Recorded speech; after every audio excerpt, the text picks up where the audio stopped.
청소도구함 안에서 발견한 5년의 기록. 구독, 좋아요와 함께 2부 스토리 시작합니다. 다음 날 저는 결국 준호 씨가 일하는 복합몰 건물 관리사무소를 찾아갔습니다. 관리소장은 처음엔 경계심을 보였지만 지연이 장준호 씨와 아는 사이다라고 조심스럽게 말하자 이내 경계를 풀고 말문을 열었습니다. 장 씨요? 아, 장준호 씨. 그 친구 참 성실해져. 본인이 맡은 구역은 먼지 한 톨 없죠. 말수는 없지만 본인 때문에 가족들을 힘들게 해서 지금 빚 갚는다고 하더라고요. 항상 늦게까지 일해서 몸 상할까 걱정될 정도예요. 빚이라는 단어에서 제 가슴이 다시 움찔했습니다. 그리고 가족들 힘들게 하고라는 말이 세상 사람들이 준호 씨를 어떤 시선으로 보고 있는지 다시금 깨닫게 했습니다. 바로 그때 우연히 눈에 작은 노트 하나가 들어왔습니다. 관리소장의 책상 옆 청소도구함 구석에 놓인 먼지가 희끗하게 내려앉은 낡은 노트 한 권. 겉표지는 이미 너덜너덜해져서 원래 무슨 색이었는지도 알 수 없었습니다. 저는 무언가에 홀린 듯 노트를 펼치기 전에 관리소장에게 물었습니다. 저거 장준호 씨 노트인가요? 아, 네. 장 씨가 매일 일지처럼 쓰는 거예요. 얼마나 꼼꼼한지 저런 것까지 기록하더라고요. 청소해야 할 곳, 닦아야 할 약품 이름 같은 거. 제 손이 떨리기 시작했습니다. 그의 꼼꼼함. 사업가일 때도 그랬던 그 꼼꼼함이 지금은 바닥을 닦는 일지에 쓰이고 있다니. 페이지를 펼치는 순간 제 손은 얼어붙었습니다. 노트 안에는 청소 관련 내용이 아니었습니다. 날짜, 금액, 용도. 35만원 병원 입원비 장미숙. 60만원 보증보험 연체금 최종 1차 상환. 50만원 아파트 전세이자 장미숙. 25만원 병원비. 중약. 80만원 채무이자 상환 어금융. 40만원 지연 동생 학자금 대출 이자 대납. 그리고 장미숙. 엄마의 이름이 그 낡은 노트 위에서 너무도 또렷하게 튀어나오는 순간 제 머릿속이 하얗게 꺼져버렸습니다. 그단 세 글자만이 현실의 모든 소리와 빛을 차단하는 마법의 주문 같았습니다. 손끝이 순간 얼어붙은 듯 노트를 넘기던 손이 공중에서 멈췄습니다. 엄마의 병원비. 내가 이혼하고 한 달 뒤 갑작스러운 폐렴으로 입원했을 때 그 병원비 중 일부를 준호가 몰래 냈다는 뜻이었습니다. 내가 그 사람에게서 도망쳤던 그 시기에 그는 오히려 내 가족을 챙기고 있었다는 잔인한 진실. 그 노트에는 지난 5년 동안 준호 씨가 갚아온 빚의 상환 기록과 더불어 내 가족을 위해 몰래 지출했던 돈의 기록이 날짜별로, 금액별로, 이유까지 한 장 한 장 참을 수 없을 만큼 성실하게 적혀 있었습니다. 심지어 지연의 동생이 알지 못하게 학자금 대출 이자 일부까지 대납한 기록이 있었습니다. 2019년, 2020년. 이때는 매달 병원비와 이자가 섞여 있었다. 2021년, 2022년 그리고 올해. 페이지가 넘어갈 때마다 숨이 조금씩 더 가빠졌습니다. 글씨 하나하나에 담긴 준호 씨의 고된 삶의 무게가 압력처럼 저를 짓눌렀습니다. 눈앞에 글자가 번져 보이고 심장이 꺼진 전등처럼 가슴 한가운데가 텅 비어버린 느낌. 내가 쌓아 올렸다고 믿었던 5년의 성취가 사실은 이 노트 한 권의 무게에 의해 완전히 무너져 내리는 순간이었습니다. 그러다 맨 마지막 페이지에서 유난히 힘을 주어 쓴 듯한 한 문장이 제 눈을 찔렀습니다.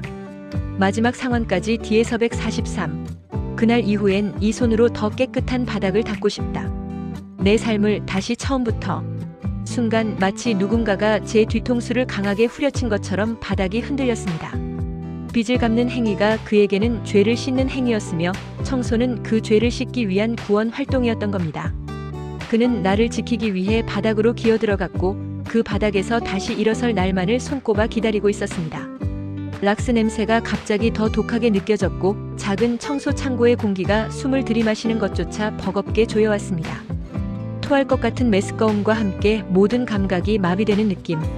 손에서 노트가 힘없이 미끄러지듯 떨어졌습니다. 낡은 노트가 대리석 바닥에 부딪히는 소리가 유난히 크게 울렸습니다. 탁! 이 작은 소리가 5년의 오해를 산산조각 냈습니다. 저는 그 조그만 창고 한가운데서 두 손으로 입을 틀어막은 채 주저앉아 버렸습니다. 무릎이 떨리고 목이 메어 제 호흡이 엇박자로 끊어졌습니다. 이걸 혼자 다 감당하고 있었던 거야? 내가 도망친 게 아니라 당신이 나를 살려보냈던 거야? 말은 제대로 나오지 않았지만 그 문장들이 제 머릿속을 미친 듯이 맴돌았습니다. 내가 도망친 줄 알았던 그날, 그는 나에게 잘 살아라고 말하며 모든 짐을 자신의 등에 지고 있었던 겁니다. 눈물이 뜨겁게 차올라 시야가 흐려지고 마치 창고 전체가 물속으로 가라앉는 것처럼 모든 소리가 멀어졌습니다. 그 순간 저는 진짜로 깨달았습니다. 제가 외면하고 내가 잘 살고 있다고 자위하며 살아온 지난 5년 동안 그 사람은 정말 혼자서 모든 걸, 나의 짐까지 짊어지고 바닥을 기고 있었던 거라는 걸. 그리고 그 사실이 세상을 잃은 것처럼 저를 무너뜨렸습니다. 그날 밤 저는 결국 준호 씨를 찾아갔습니다. 해가 진 뒤 복합몰 지하의 으슥한 청소용 창고 앞에서 그를 기다렸습니다. 준호 씨는 어김없이 청소 도구를 정리하기 위해 창고 문을 열었습니다. 곰팡내와 락스 냄새가 섞인 독한 공기 속에서 준호가 젖은 걸레를 짜고 있었습니다. 그는 여전히 묵묵했습니다. 지연은 감정이 한꺼번에 밀려오며 다리에 힘이 빠지는 걸 느꼈다. 억눌렀던 모든 감정을 토해내듯 물었습니다. 왜 나한테 말 안 했어? 왜 나한테 아무것도 말해주지 않았냐고? 왜 혼자 다 떠안았어?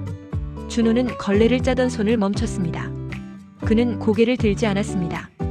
이미 모든 것을 체념한 듯 지연의 질문에 대해 반박할 힘조차 남아있지 않은 것처럼 보였습니다. 말하면 너에게 짐을 안길까봐. 조용한 목소리로 말이 튕겨져 나왔습니다. 하지만 그 안에는 5년 동안 혼자 버틴 사람의 깊은 체념과 슬픔이 담겨 있었습니다. 난 망한 인생이었고 너는 아니었으니까. 나는 그냥 바닥에서 혼자 구르면 된다고 생각했어. 내가 거기서라도 행복하게 잘 살면 그걸로 됐다고 생각했어. 그 말이 떨어지는 순간 가슴 한가운데가 칼로 비틀린 듯 아파왔습니다. 준호 씨의 말은 사실이었기에 반박할 여지조차 없었기에 그 고통은 더욱 컸습니다. 내가 도망친 것이 아니라 그가 나를 위해 도망칠 길을 닦아주었던 것이었습니다. 누군가가 제 심장을 손으로 잡아 세게 쥐어짜는 듯한 숨조차 삼켜지지 않는 통증이었습니다. 말을 뱉을 힘도 눈을 깜빡일 힘도 없었습니다. 그저 서 있는 것조차 버거워 다리가 풀리는 느낌. 락스 냄새가 갑자기 코를 찌르고 창고 안 공기가 꽉 막혀버린 듯 숨이 목구멍에서 턱 막혔습니다. 독한 냄새가 아니라 준호의 고통이 실체가 되어 나를 질식시키는 듯 했습니다. 저는 결국 버티지 못하고 바닥으로 그대로 주저앉았습니다.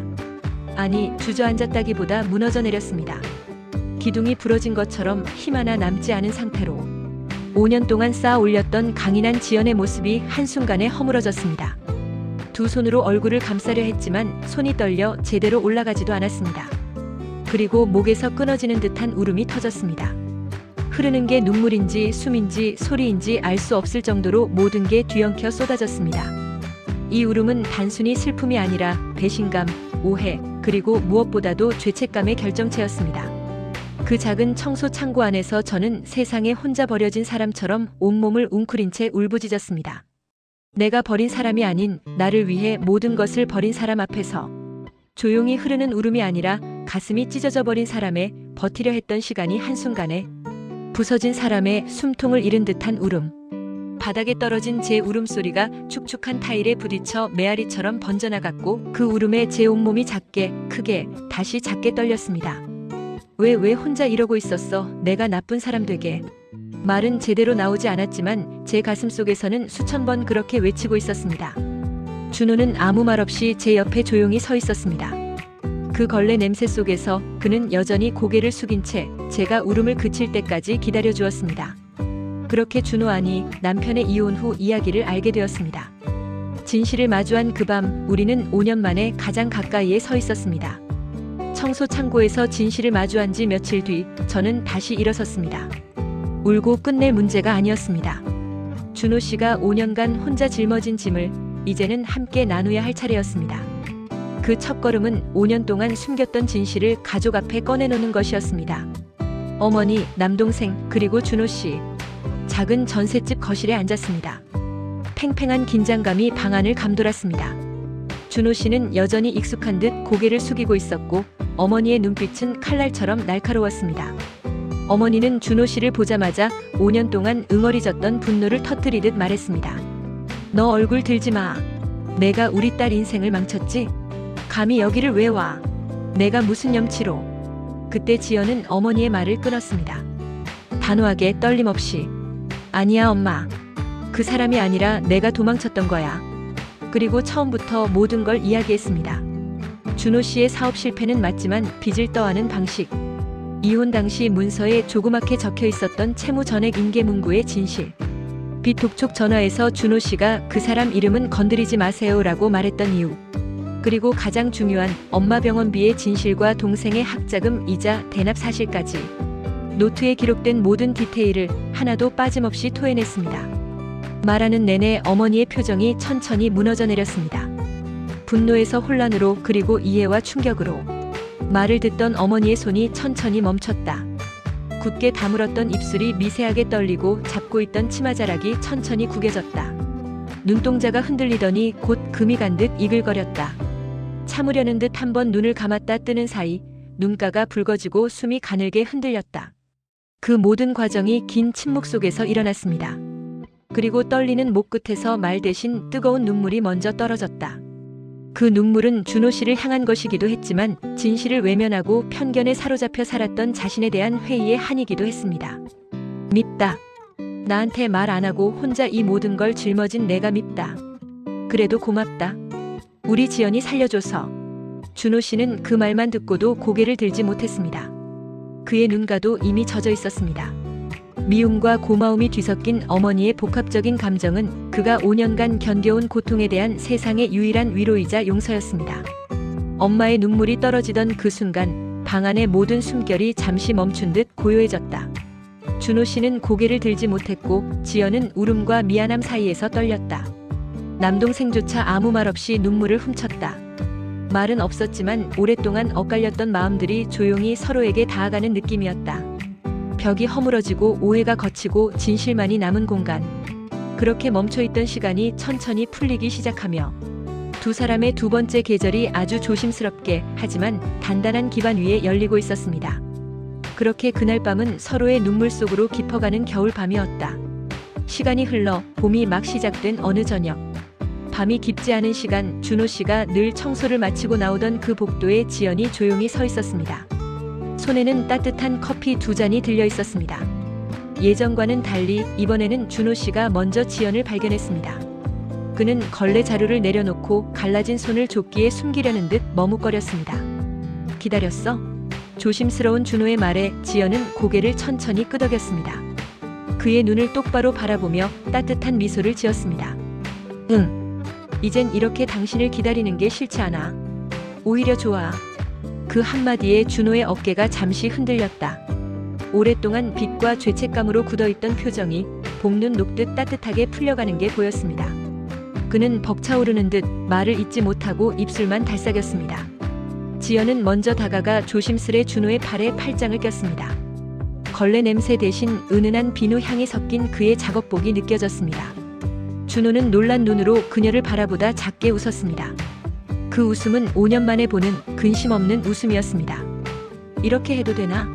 아직 내가 냄새 날 텐데. 왜 안 돼? 내 남편인데. 그리고 우리 그동안 너무 많이 돌아왔잖아. 이젠 돌아가지 말자. 둘은 천천히 걸음을 옮겼습니다. 발걸음의 속도는 느렸지만 그들의 마음은 5년의 공백을 뛰어넘어 가장 가까운 곳에 맞닿아 있었습니다. 많은 시간이 흘렀지만 마치 예전의 두 사람보다 더 단단하게, 더 깊은 신뢰로 묶인 것 같은 느낌. 복도 끝 가로등 불빛이 희미하게 비추는 곳에 다다랐을 때 지연이 까치발을 들고 준호의 볼에 짧고 가볍게 뽀뽀했습니다. 짧고 가벼운 뽀뽀였지만 그 순간 두 사람 사이에 흩어져 있던 5년의 공백이 조용히 그리고 따뜻하게 녹아내렸습니다. 지연이 살짝 뒤로 물러나려는 순간 준호가 그녀의 손을 더 단단히 감싸주었습니다. 거칠고 굳은 살이 박힌 그의 손이었지만 그 어느 때보다 따뜻하고 믿음직스러웠습니다. 말을 하려는 듯 입술이 몇 번 떨렸지만 결국 아무 말도 하지 못하고 지연의 눈을 바라보기만 했습니다. 그 눈빛에는 미안함도 고마움도 그리움도 그리고 다시 시작할 용기도 말로 다 담을 수 없는 감정이 얽혀 있었다. 지연도 그 시선을 피하지 않았다. 오히려 아주 천천히 준호에게 한 걸음 더 가까이 다가섰다. 그녀는 이제 더 이상 두려워하지 않았습니다. 밤바람 한 줄기가 스쳐 지나갔고 준호의 손등이 살짝 떨렸다. 그리고 준호가 조심스레 손을 들어 지연의 볼 옆을 가볍게 감싸주었다. 오랫동안 잊고 있던 따뜻함이 지연의 얼굴을 천천히 감싸며 퍼져나갔습니다. 지연이 가만히 눈을 감자 준호가 아주 부드럽고 조심스럽게 그녀의 입술에 입을 맞췄다. 길지도 격하지도 않은 하지만 지난 5년의 아픔과 헌신 그리고 다시 찾은 사랑의 마음이 모두 담긴 키스였다. 떨리지만 확실한 늦게 찾아온 두 사람의 두 번째 시작이었습니다. 둘은 키스를 끝내고도 한동안 이마를 맞댄 채 서로의 숨결을 조용히 느꼈습니다. 락스 냄새가 아닌 서로에게서 나는 따뜻한 사람의 냄새를. 지연은 속삭이듯 말했다. 준호 씨. 응. 지연아. 우리 이번엔 정말 놓치지 말자. 그 어떤 어려움이 와도. 준호는 미소 지으며 지연의 손을 다시 한번 꼭 잡았다. 그의 눈빛은 5년 전의 회피가 아닌 앞으로를 약속하는 단단함이었습니다. 지연아, 이번엔 내가 절대 놓지 않을게. 내 손으로 단단히 잡을게. 지연은 그의 손을 더 꽉 잡으며 말했다. 응. 나도 놓지 않을 거야. 우리 이제는 같은 방향으로 걸어가자. 당신 옆에 있을게. 두 사람의 그림자가 가로등 아래에서 나란히 이어졌다. 예전처럼 멀어지지도 엇갈리지도 않았다. 같은 속도로 같은 마음으로 길게 이어졌다. 밤바람이 가볍게 스쳤고 둘은 아무 말 없이 웃었다. 말로 설명할 필요도 없는 그저 우리가 다시 시작한다는 걸 서로가 느끼는 순간이었다. 누구나 한 번쯤은 헤어지고 누구나 한 번쯤은 후회하고 그리고 어떤 사람은 진실을 마주함으로써 이렇게 다시 사랑을 배웁니다. 봄은 늘 다시 오니까요. 인생에도 사랑에도. 두 사람은 손을 꼭 잡은 채 어둠 속으로 걸어갔다. 하지만 그들의 걸음은 조용히 빛나고 있었다. 두 번째 봄처럼 따뜻하고 잔잔하게. 그들의 이야기는 이제 비로소 시작이었습니다. 감사합니다.